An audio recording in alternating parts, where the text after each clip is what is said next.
Hello, traveler. I want to tell you something that maybe nobody's had the courage to say to you, but that could completely transform the way you see your relationships. The thing is, sometimes we hold so tightly to what we wish a person would be that it becomes impossible to see who they actually are. And when this happens, your brain tries to warn you. It sends signals, red flags, alarm bells, but your heart makes excuses. Your body gets used to the discomfort, and life becomes terrain where you keep stepping on broken glass without even realizing you are bleeding. And that brings us to today's lesson. I want to help you look at all of this with more clarity, not to scare you, but to liberate you. So come with me. First of all, let's start with something simple but profoundly neglected in relationships. Behavior tells the truth. Words don't always tell the truth. Social psychology and communication theory show us that we all tend to trust narratives more than behaviors when we're emotionally involved, when our hearts are invested in a particular outcome. That is why you've probably said phrases like, "He says he loves me and that he'll change," or "This time was different. I know it was an accident. I am sure of it." But when a person's words and actions come into conflict, what prevails is always the action. And the most dangerous phase for someone suffering psychological or emotional violence is precisely the promise phase. When the aggressor cries, when they promise, swear, speak beautifully, but maintain the same destructive pattern underneath all those words. Here is a crucial point. Our brain is programmed to believe the promise because it activates optimism and hope. Those are powerful neurochemicals. But life doesn't change with desires alone. It changes with actions. So if the person says they love you but ignores you, if they say they care but repeat the same hurtful behavior, if they swear they'll change but don't actually change, then the real message is right there, wide open, staring you in the face. You just refuse to see it. And what is the solution? When words contradict actions, believe the actions, believe the behavior. Is it hard? Yes, but it is also liberating. It is freedom wrapped in a difficult truth. Now, I want you to think about something.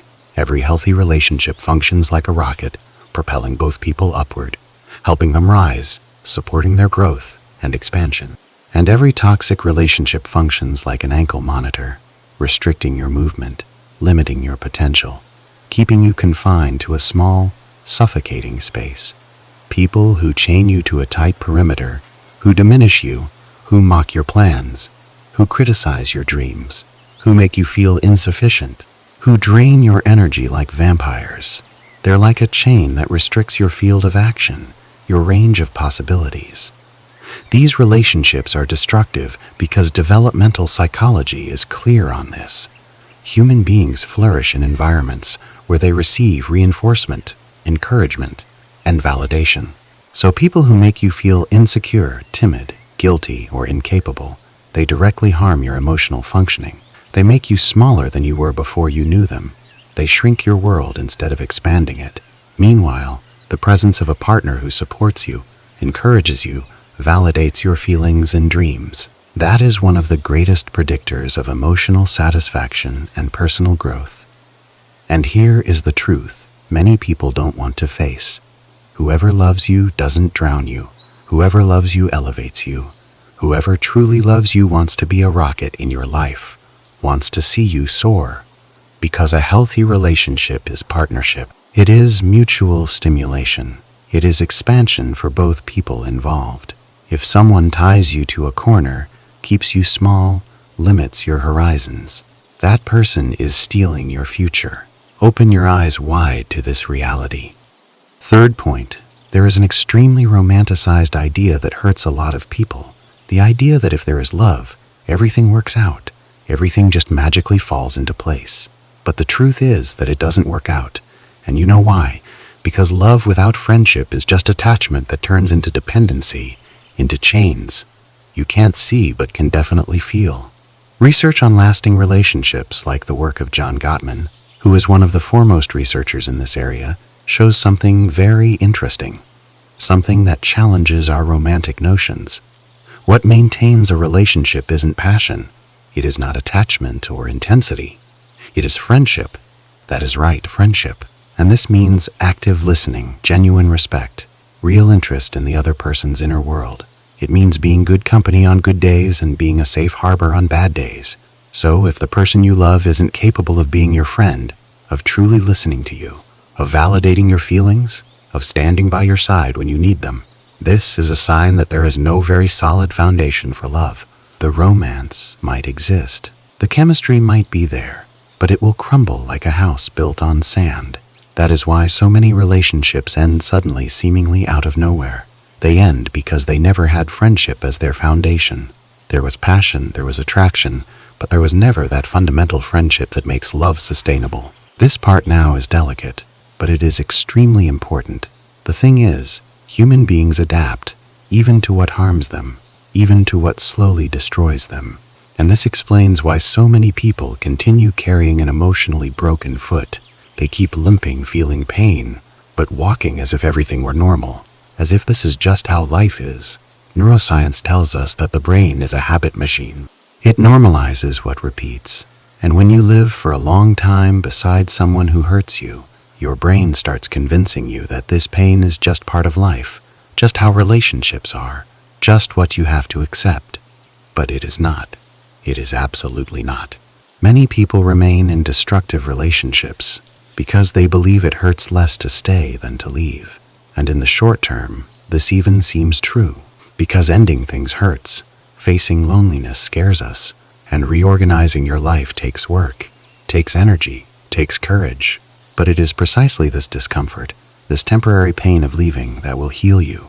Whereas continuing in a toxic relationship will only corrode you silently, day after day, bit by bit, until there is almost nothing left of who you used to be. If you are limping emotionally, if you are walking wounded through your days, this isn't love. It is accommodation to pain. It is settling for suffering because change feels too hard, too scary, too overwhelming. And the final point of all this is simple but powerful. Sending someone like this away from your life isn't cruelty toward them. It is kindness toward yourself. It is an act of courage, of self-respect, of emotional maturity. It is you saying, I deserve more. I am a human being worthy of love and respect. I am worth protecting. Self-respect is the first brick of self-esteem. It is the foundation upon which everything else is built. That is why ending things isn't losing. It is rescuing yourself. Ending is interrupting a cycle of pain to open the path for a life where you value yourself, where you honor your own worth. And please understand this with compassion, with gentleness toward yourself. The end of a relationship is never the end of the world. Sometimes it is exactly what allows your life to truly begin. Sometimes that ending is actually a beginning in disguise. So if the person doesn't fulfill what they promise, if they act like a heavy chain around your ankle, if they diminish you, drain you, prevent you from growing, and worse, if they're not your friend in practice, only in words, only in empty promises, then the guidance is clear and direct. Walk away. Get out. Prioritize your mental health. Prioritize your future. Prioritize the person you are meant to become. You weren't born to survive. You were born to live with lightness, with respect, with reciprocity, to live in relationships where both people lift each other up, where both people want the best for each other, where love is demonstrated through consistent action and not just through occasional words. And believe this, when you take that step, when you choose yourself, self-love follows. It always does. Always. Stay safe, traveler. I'll see you on our next journey.